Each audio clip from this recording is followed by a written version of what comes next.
Magandang araw po, welcome po sa aking channel of 9TV.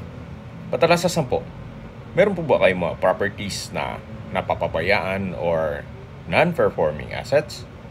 Plan nyo ibenta, pero wala kayong oras sa pagbenta nito. Kung ito'y pagkakatiwala nyo po sa amin, tawag lang po kayo sa aking numero. Usap po tayo, gawa ko po ng video for free. Yes, libre po, wala po kayong babayaran. Tutulungan pa namin kayong mabenta ang inyong property. Kami na po bala sa marketing, sa boosting or paid ads. Even sa tripping, hindi na po kayo mapapagod sa pag-entertain ng mga buyers. Kami na po bala sa lahat. Tago lang po kayo. Nandito po tayo ngayon sa isang exclusive subdivision dito sa Silang, Cavite. Ito pong bagong video presentation natin ay isang pre-owned na residential property na may lot area na 425 square meters at ito'y corner lot. Ito pong bahay ay may floor area na 368 square meters. Halos bago pa po ito. Meron pong master's bedroom sa ground floor na may food, bathroom at may walk-in closet. Kaya kung meron man po kayong PWD or senior citizen sa pamilya, meron na pong kwarto para sa kanila. Then meron din pong 4 bedrooms with toilet and bath and walk-in closet, powder room, porch or lanai, then laundry room, maid's room na may sariling toilet and bath. Ito po'y semi-open concept. May split type aircon sa living area at mga kwarto, semi-furnished, then may CCTV. Automated gate din po sa may garahe, then naka-landscape. At dito po sa corner side nitong bahay ay meron pong natural stone design na may owning type customized windows. Napaganda po ng disenyo nitong concrete fence at ito'y less maintenance na rin. Once na ma-acquire nyo po itong property, meron na rin pong 9-hole golf share at sports club. So, mula po dito sa pedestrian gate, ito na po yung main door na may glass panel or door light na nag-serves as natural sunlight. Ito pong main door ay customized, combination ng solid wood at tempered glass. Hindi po lahat ng gamit ay kasama. Gawa ng may mga personal stuff si owner. Ito na po yung living area o salas. Tungkol po sa mga matitirang gamit dyan, siguro upon tripping, pwede nyo nang pag-usapan. Then, meron pong retro chandelier light wood ceiling. Premium tiles po ang ginamit dito sa flooring. At ito po'y wooden design. May split type aircon na rin po. Then, sa spasyo, malaki at pulido po ang pagkapalitada ng walls. Then, dito po yung sliding glass door na papunta naman sa open lanai na kung saan meron pong trellis. Napakalaki pa po ng espasyo dito at ito po yung corner side ng property. May mga area pa po na pwedeng paglagyan ng inyong halaman. Ito pong wooden na gallinera sala set. Wala pong nabanggit si owner kung kasama po yan. Siguro pag-usapan nyo na lang. Balik po tayo dito sa loob. Ito po yung sliding glass door at ito po yung living area. Ito po yung hagdan. Mamaya, akyat tayo dyan. Then, madaan natin yung main door at dito naman po yung dining area at formal kitchen. Dito po sa formal kitchen ay meron pong island na may sink and faucet, may 3 high chair, modern ceiling lighting fixtures. Dito po sa lower part nitong island ay meron pong drawer. Then ito po yung kitchen countertop na may modular kitchen cabinet. May storage ng kitchen utensils dito sa baba. May gas range, range hood. Then dito naman po yung customized kitchen windows. Then stainless sink with faucet. Doon naman po sa kabila ay yung pantry. Sa taas po ng refrigerator ay meron din pong kitchen cabinet. Dito naman po yung dining area. Meron na rin po itong 6-seater na dining set. Then naka-tile flooring. May modern design lighting fixtures. At may pin lamps. Dito po sa ground floor ay meron pong master's bedroom. Ito pong natatanaw nyo na pintuan na kung saan mamaya po ikutan natin yan. Dito naman po ay may sliding glass door. At ito po yung porch kung saan meron din pong trellis na may polycarbonate na roofing. Then dito po ay naka-tiled flooring.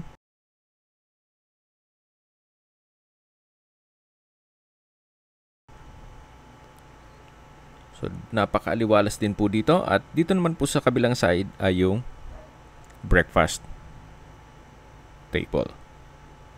Na may ceiling fan. Then may malaking sliding glass window sa side na to. May console table. At dito naman po yung setback kung saan meron pong hangout area. At ito yung naka-tiled flooring sa area to. Then meron pong carapau grass. At sa gilid po nitong concrete fence ay may ilang ornamental plants. So, paikot po yan sa buong kabahayan. Then, may pathway. Dito naman po, pag dumiretso kayo dyan, ay yung papunta sa open lanai. Then, meron pong pedestrian gate dun sa dulo. May ilang steps po dito ng stairs na papunta dito sa porch at dito sa may breakfast table. Sa unahan po nito ay yung service area. Meron pong sliding wooden door. Ito po yung laundry area na meron pong built-in cabinet. At dito naman po ay may countertop na may stainless sink with faucet. Sa baba po ay may cabinet. Then dito po may mga customized glass window na papunta naman sa maid's quarter. Sa spasyo naman, sakto lang. Hindi naman siya ganun kaliit at hindi naman ganun kalaki. Komportable naman po dito ang inyong magiging kasama sa bahay. So mula po dito sa maid's room, ito po yung service area.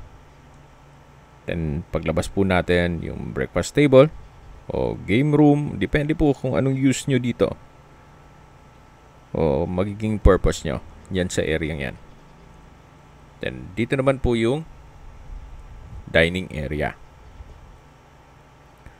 Mula po dito sa dining area, matatanaw natin yung formal kitchen. At ito po yung first bedroom.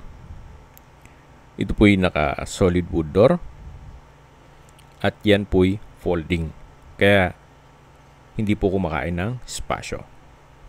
Yan po. Napaganda po ng disenyo. So, pag finold nyo, konting spasyo na lang ang kakainin niya. So, may ilang steps din po ng stairs dito.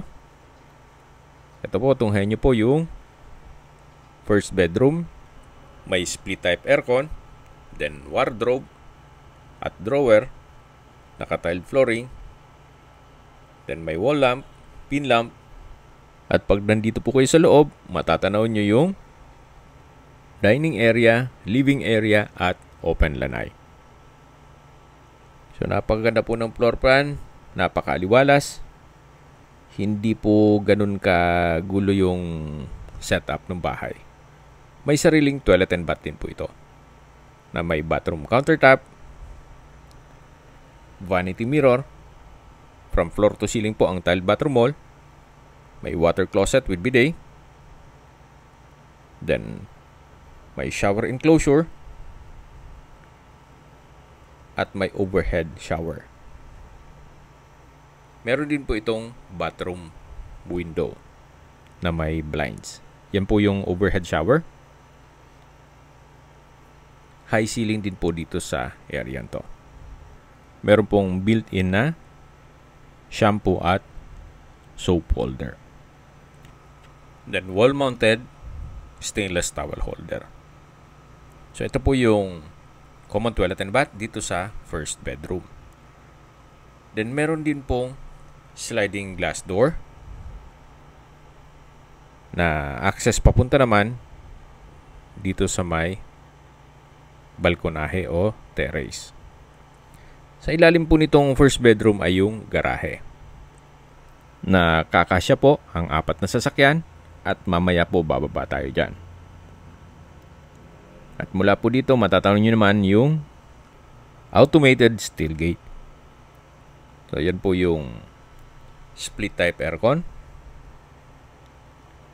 Then dun po sa dulo naman yung setback. Paikot na yan sa buong bahay. So balik po ulit tayo dito sa loob at lalabas na po tayo dito sa first bedroom. Then pagbaba nyo, ayan yung living area na dinaanan natin kanina.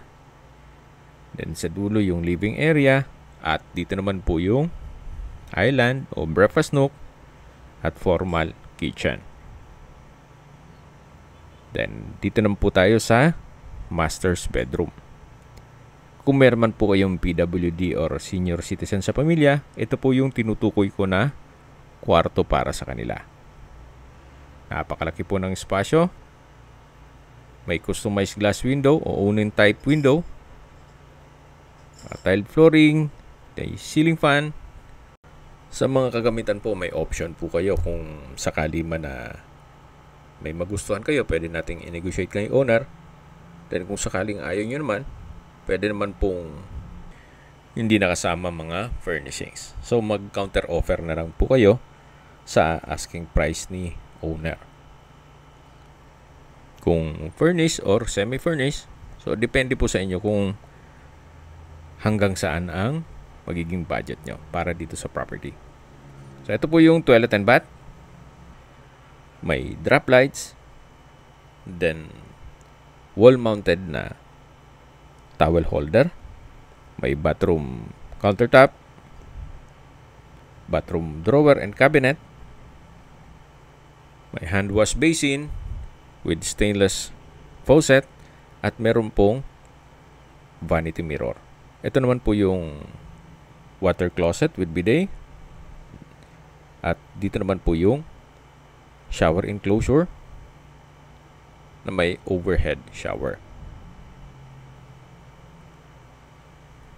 From floor to ceiling din po ang tile bathroom wall at high ceiling din po ito. May built-in na soap and shampoo holder. At lalabas na po tayo dito.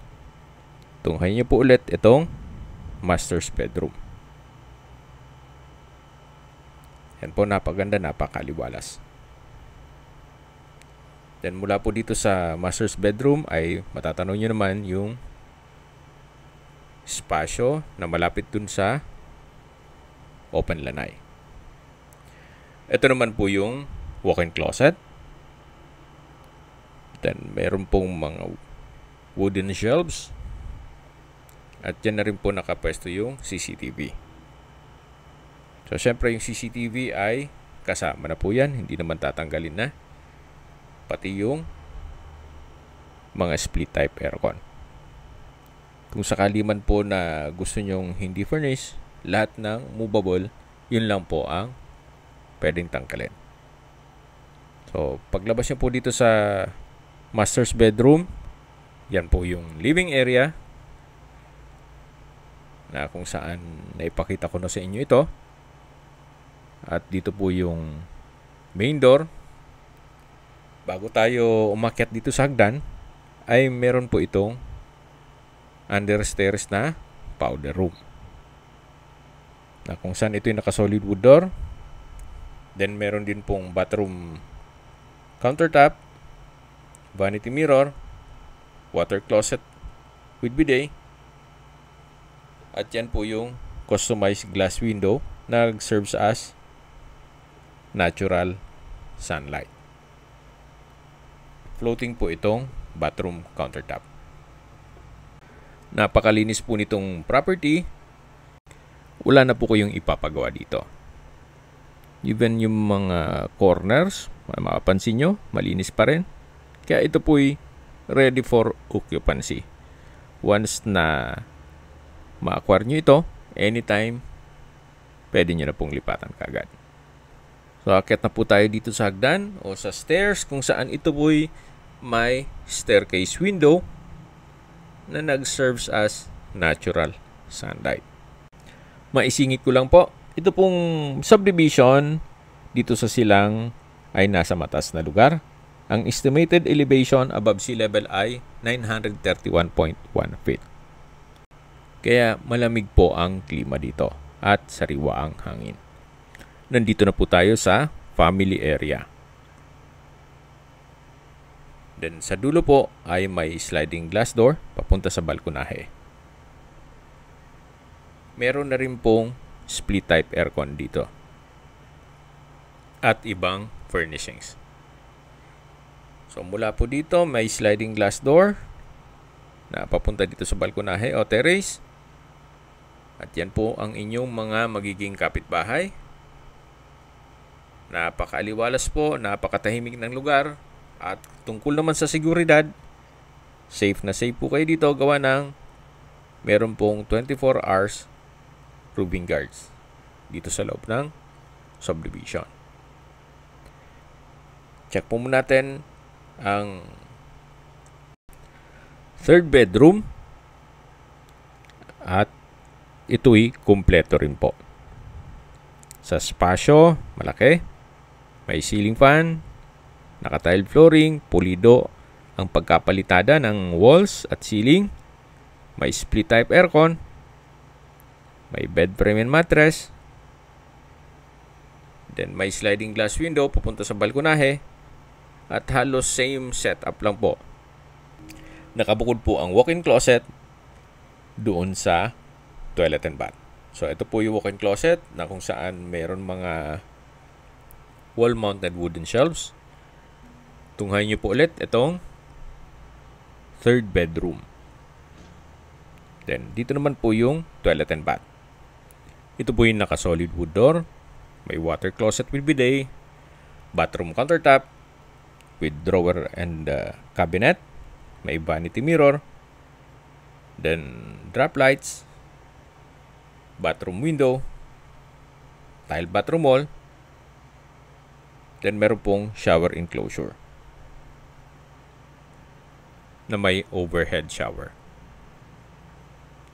High ceiling din po dito at may built-in na shampoo and soap holder. So ito po yung toilet and bath dito sa third bedroom. Na napakalaki din po ng espasyo. Meron din po mga wall lamps, then bedside table. At dito naman po yung sliding glass door na may sarili din po itong balkonahe o terrace. Ito po yung corner side nitong property at sa baba po nito yung open lanai. Yan po. Napakaaliwalas po ng lokasyon nitong property. Then, dun po sa dulong side na yan ay yung clubhouse. Balik po ulit tayo dito sa loob ng pangatlong kwarto na kung saan kompleto na rin po ang makagamitan dito. So, labas na po tayo. So, yan po yung staircase window. Then, ito po yung family area at dito na po yung fourth bedroom. Naka-solid wood door. Then, sa spasyo, malaki din po. May customized glass window, ceiling fan, pin lamps, may split type aircon, naka-tile flooring, then halos same setup lang po nung ibang kwarto. Nakabukod po ang toilet and bath sa walk-in closet. So ito po yung toilet and bath ng fourth bedroom, may water closet, bathroom countertop with drawer and cabinet, hand wash basin, then vanity mirror, bathroom window, shower enclosure, overhead shower, at from floor to ceiling po itong tile bathroom wall. High ceiling din po ito. Labas na po tayo dito para check natin yung walk-in closet. At tunghayin nyo po ulit itong 4th bedroom na may sariling toilet and bath at walk-in closet. Ito naman po yung walk-in closet na kung saan naka-solid wood door. Then, meron din pong mga wooden shelves na halos same design lang po nung mga naunang kwarto. Ito po yung last bedroom dito sa second floor o pang-apat na kwarto. At galing na po tayo dyan sa family area. At ito po yung open below. Malaking bagay po itong mga glass walls and windows. Mas nakakapaaliwalas po. At syempre, di kayo gagastos ng ilaw para dito sa staircase. Meron na po kayong natural sunlight. So, habang pababa po tayo dito, matatanaw natin yung living area. Then, katabi lang yung open lanay at yung dining area. Ito po yung main door na kung saan dito po tayo galing kanina. At yan yung pedestrian gate. Dito po yung concrete fence. Then yung pathway. At nandito na po tayo sa garahe o covered carport. Nakakasya po dito ang 4 na sakyan. At yan po yung first bedroom na naipresent ko sa inyo kanina. Sa dulo po nito ay may access na stairs papunta sa may porch. Then, meron din po ditong stock room. Then, meron na rin po ditong mga metal shelves. Kaya kung meron po kayong mga kagamitan, pwede nyo pong itambak dito. So, yan po yung stock room. At ito po yung dulo ng garahe. Then, ito yung tinutukoy ko na hagdan o stairs. Samahan nyo po ako. Akyat po tayo. Ito po yung naka-concrete staircase. Then, tubular railing. Yan po yung mga alaga ni Ma'am at Sir. Napakalambing po nila.